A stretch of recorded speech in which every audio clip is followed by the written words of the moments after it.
आहे इथेच आहे. तू बोल. आज बऱ्याच दिवसांनी कॉल केला. हो मग म्हटलं विचारू ना मॅडमला, या वर्षी तरी फ्री आहात का? म्हणजे मला कळलं नाही. अगं मी दरवर्षी आपल्या दोघांचं लालबागला जायचं ठरवतो आणि तू कॅन्सल करते. दरवर्षी आपलं एकच कारण, गणपतीसाठी मला गावी जायचं.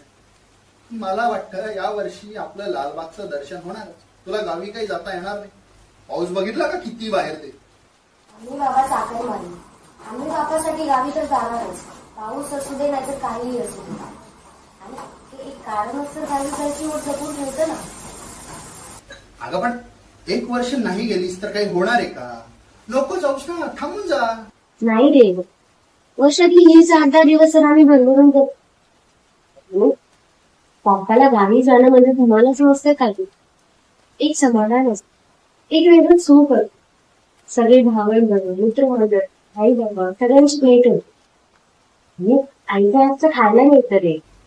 अच्छा, एवढंच ना? अगं पण त्यात काय इतकं? या वर्षी माझ्या घरी ये. तुझ्याकडे तर मी कधीही येऊ शकते. आणि तुला माहितीये, या 8 दिवसात ना मी पूर्ण वर्ष जगते.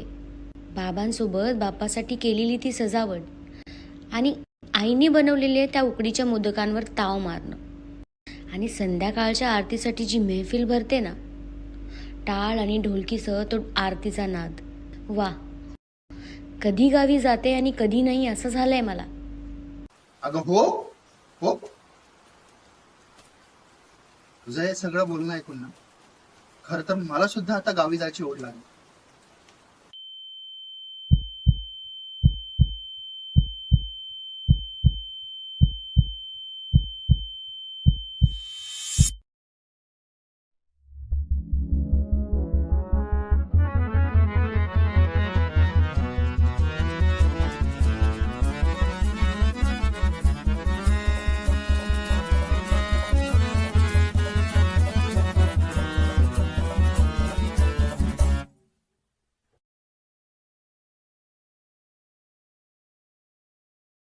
सोडुनी गोकुळास बारे चाललास दारे मथुरेच दान पाहू दे.